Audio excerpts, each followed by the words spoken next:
This is Radio Taiwan International.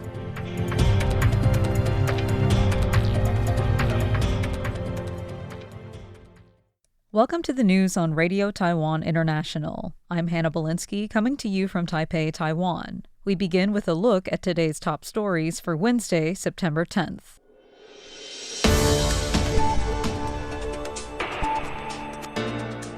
Taiwan is the most indispensable partner for AI development, says Foreign Minister.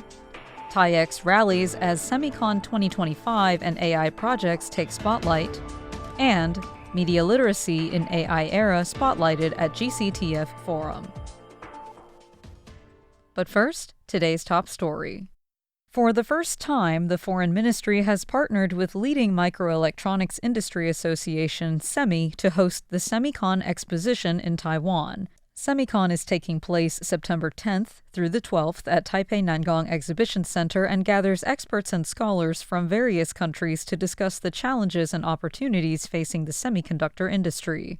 Posting to social media on Wednesday, Foreign Minister Lin Jialong said Taiwan is shaping up to be the most trustworthy partner for democratic nations seeking an edge in the era of artificial intelligence. Lin pointed out that as democratic and authoritarian nations compete for dominance in the AI technology race, advanced semiconductors have become a strategic resource for national security, economic prosperity, and reshaping the global order. Taiwan's supply chain plays an indispensable role in the investment plans and AI deployments of many leading technology companies in the United States, Lin said.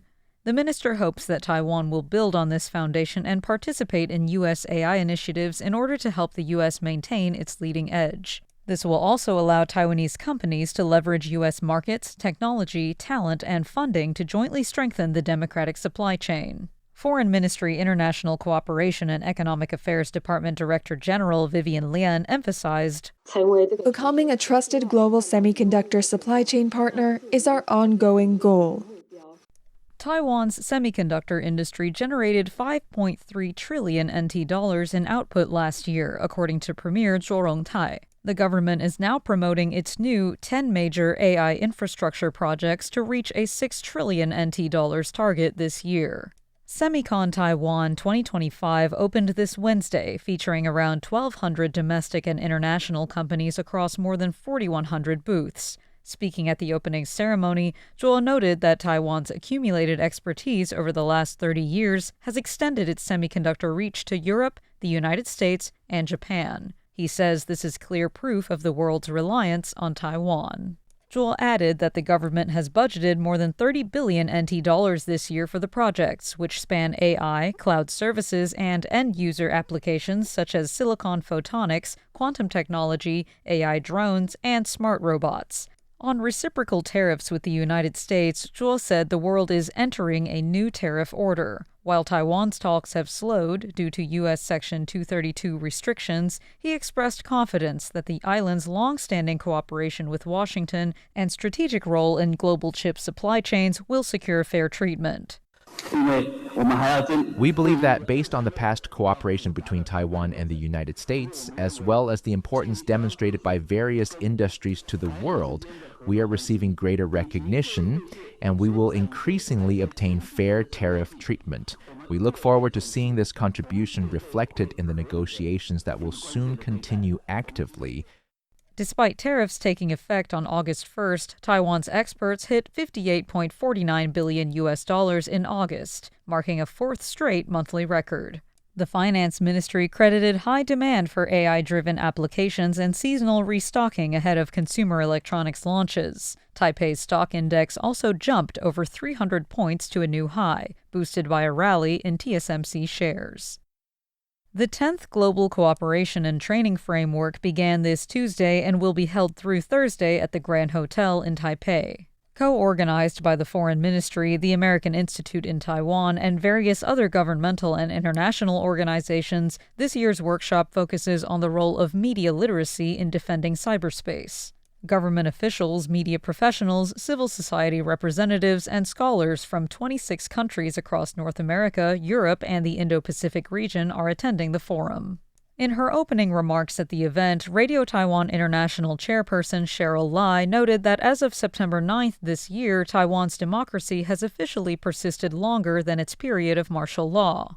She stressed that although Taiwan has become a vibrant democratic society since the transition and enjoys the benefits of free speech and free press, that does not mean there are no challenges.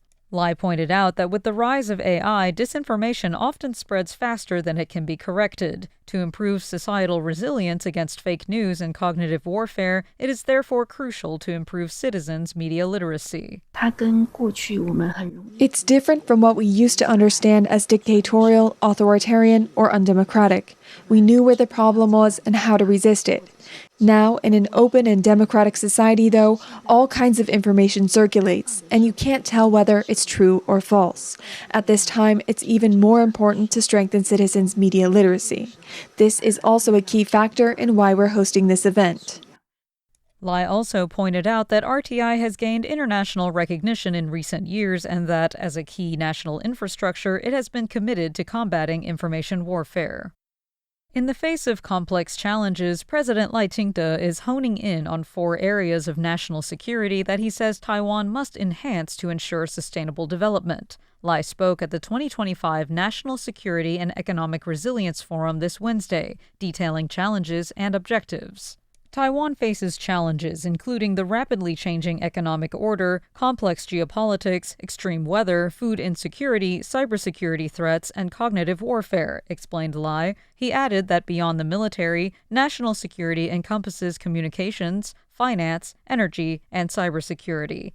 Lai said Taiwan has to bolster overall national resilience in order to ensure national security and stable development. President Lai's 4 objectives center around enhancing the supply chain, digital communications, whole-of-society defense, and the economy. These objectives act as a strategic blueprint to not only mitigate risks but also create opportunities. Lai emphasized that he believes Taiwan will stand firm in a turbulent world by striking this balance between strategic independence, technological security, social stability, and economic diversification. 2 of Taiwan's lychee trees have recently secured Australian plant breeder rights, the Agriculture Ministry announced this Wednesday. The 2 varieties, Colorful Lychee and Early Big, join the list of 2 other lychee trees with PBR verification in Australia. The Agriculture Ministry says its Taiwan Agricultural Research Institute is dedicated to improving lychee varieties and expanding their international reach. TARI highlights that obtaining overseas variety rights is a significant milestone in Taiwan's international fruit tree development. The institute will continue working with the Australian government, industries, and academia to establish a comprehensive variety licensing system and seek potential licensees, ensuring that Taiwan's plant varieties continue to create value both domestically and internationally. Taiwan is home to many lychee varieties. Faced with the impact of climate change on the industry, TARI says it believes that by extending the production season by leveraging production in the northern and southern hemispheres, plant varieties can be leveraged as a strategic tool for industrial development. Japanese instant noodle manufacturers are sharing what they say is the proper way to make the dish. They say there is a difference between adding seasoning first versus adding it last. Add your instant noodle seasoning packet in before the hot water or after the hot water. Surely there is no wrong way of preparing this very simple dish. After all, the layers of spices and oils are the same either way. As urban legend would have it, however, adding the seasoning packet after the hot water tastes better. Could there truly be a difference? Japanese instant noodle manufacturers are weighing in.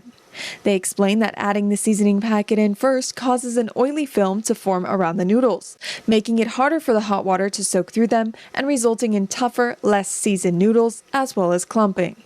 Adding the seasoning packet in after the hot water allows the noodles to be cooked more thoroughly, resulting in a more authentic texture, perhaps the way manufacturers originally intended.